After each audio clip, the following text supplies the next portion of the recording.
É noite. Você pega seu celular para dar uma olhada nas redes sociais. De repente, você é bombardeado por uma enxurrada de stories. Pessoas em festas, bares e restaurantes. Todas sorrindo, bebendo, comendo e interagindo. Tudo parece tão perfeito. É nesse momento que você se dá conta de que está em casa, sozinho. E uma sensação incômoda te consome. Um sentimento de estar perdendo algo. Afinal, por que todas as pessoas parecem estar aproveitando suas vidas e você não? Porque todas elas parecem ter tantos amigos, festas e eventos, enquanto você vive uma rotina mais solitária.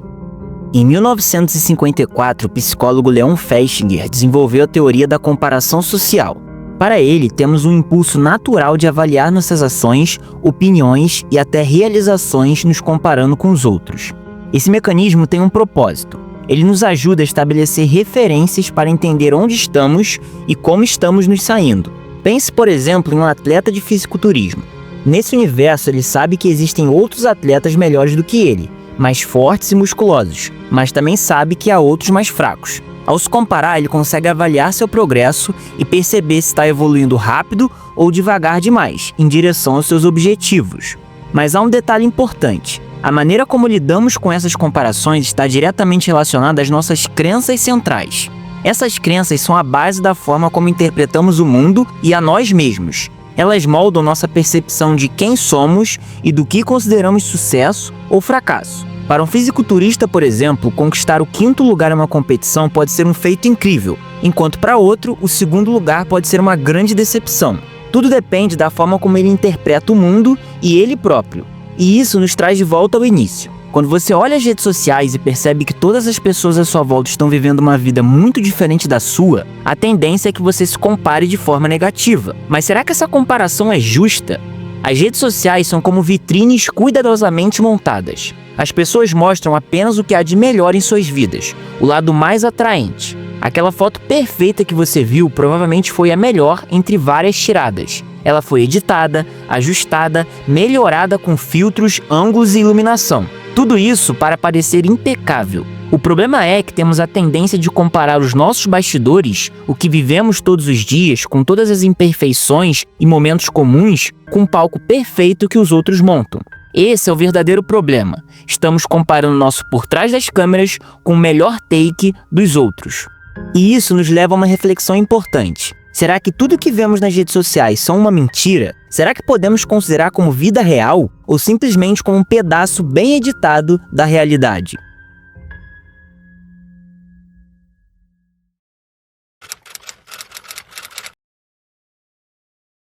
Um levantamento feito em algumas clínicas terapêuticas revela que os dias de maior procura por ajuda psicológica são o domingo à noite e a segunda pela manhã. Existem algumas hipóteses do porquê isso acontece. A principal é o fato de que à medida que o final de semana termina, o trabalho e os estudos voltam, e junto deles todas as tarefas estressantes e responsabilidades que as pessoas gostariam de evitar.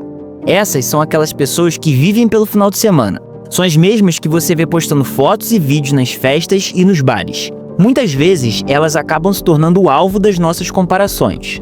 Vamos analisar esse comportamento mais a fundo. Uma pessoa comum que gosta de ir em festas e compartilhar tudo nas redes sociais frequentemente adota certos padrões. Sair à noite, consumir álcool e outras substâncias e buscar o prazer imediato. Esse tipo de prazer, conhecido como prazer hedônico, parece atrativo, mas o domingo e a segunda-feira frequentemente se tornam os dias mais difíceis para essas pessoas. Isso porque as consequências do excesso do final de semana inevitavelmente aparecem. Costumo dividir essas consequências em 3 tipos. Ressaca física, essa é a mais óbvia. Está ligada aos problemas causados pelo consumo de substâncias como álcool, drogas ou até mesmo comidas altamente calóricas. O corpo sofre com os excessos, resultando em cansaço extremo, dores e indisposição. Ressaca biológica. Mesmo que o indivíduo não beba, não coma exageradamente e não use drogas, o simples fato de ir a lugares barulhentos e iluminados à noite já traz consequências significativas ao seu sono. Ao dormir mal, você se torna mais impulsivo, tem a tendência de tomar piores decisões, normalmente come mal nos dias seguintes, tem dificuldade de se concentrar, de memorizar coisas e possui menos energia. Ressaca moral. Por último, a ressaca moral é aquele sentimento de arrependimento. de ter ido contra os seus objetivos, ou simplesmente por ter tomado decisões erradas, muitas vezes induzido pelo álcool, que desliga parte do seu cérebro. O indivíduo se arrepende de ter passado todo o final de semana atrás de prazeres momentâneos e agora a conta desse estilo de vida chegou. Eu consigo falar com propriedade sobre isso porque por muito tempo eu fui assim, e por experiência própria eu posso afirmar, se você vive só pelo prazer do final de semana, a sua vida é uma merda. O mais preocupante é como as redes sociais destacam esse estilo de vida, como se fosse um padrão a ser seguido. Elas mostram apenas um recorte da vida das pessoas, um pedaço muito pequeno da realidade. Você vê a foto da festa, mas nunca as consequências, a ressaca, o vazio, os problemas acumulados. Na série Ozark, uma família está se mudando da sua cidade para uma comunidade no interior dos Estados Unidos. A família é constituída por um pai, uma mãe e 2 filhos adolescentes, uma menina e um menino. Durante a série, podemos perceber como essa mudança é difícil para eles, principalmente para os mais jovens. Em um determinado episódio, há uma cena interessante, em que a adolescente, depois de diversos problemas, vai sentar próxima de um lago. Ela tira uma foto dela sorrindo e, como legenda, coloca como se estivesse amando a experiência de ter se mudado. Essa cena ilustra bem como muitas das coisas que vemos nas redes sociais são uma mentira. As pessoas ocultam os desafios e os problemas de suas vidas. É por isso que usar as redes sociais como um termômetro de comparação é tão perigoso. Um conceito bastante estudado recentemente relacionado ao uso das redes sociais é o FOMO, Fear of Missing Out, ou medo de estar perdendo algo. Ele ilustra a necessidade que temos de acompanhar as atualizações da vida das pessoas, a curiosidade de saber o que os outros estão fazendo, vestindo, comendo e etc. O grande problema do FOMO está em quem você escolhe seguir. Ao comparar sua vida com as pessoas que têm contextos, recursos e realidades diferentes, você frequentemente se sente inferior. Mas nem toda comparação é ruim. Existe um jeito de usá-la de forma positiva. Na última parte desse vídeo, vamos explorar como usar os mecanismos de comparação de forma saudável, para crescer como indivíduo.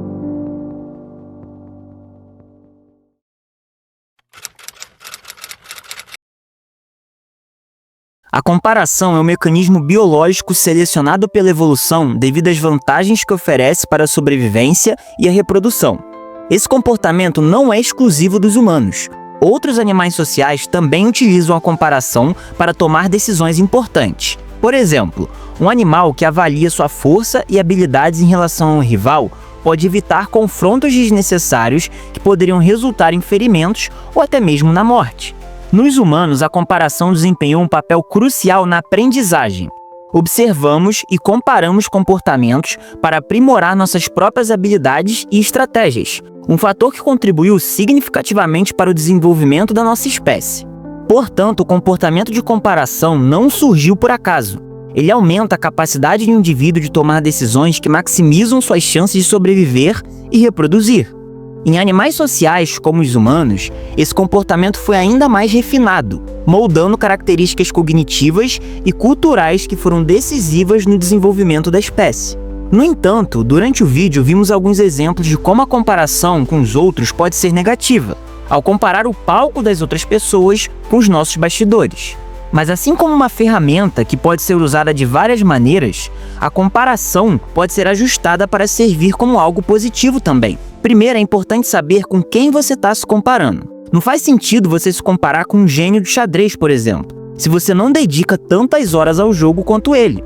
Da mesma forma, se comparar com uma estrela do basquete pode ser desmotivador, se você não tem a mesma altura, experiências e oportunidades de treinamento. Ou seja, nunca se compare com pessoas que são inalcançáveis. E quando eu falo inalcançável, não significa que você é incapaz, mas significa que o contexto e os recursos daquela pessoa são diferentes. E provavelmente com o seu contexto é impossível que você chegue naquele lugar também. Portanto, saiba com quem você está se comparando. Ajuste seus mecanismos de comparação para a sua realidade. Saiba que ao observar pessoas que queremos nos tornar, devemos também saber o processo que elas passaram para alcançar seus objetivos. Em outras palavras, o tempo que elas fazem algo e o tempo que você faz algo.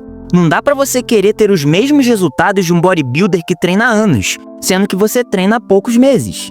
Entenda que a melhor comparação que existe é consigo mesmo. Comparar quem você era ontem com quem você é hoje, percebendo toda a evolução que você teve.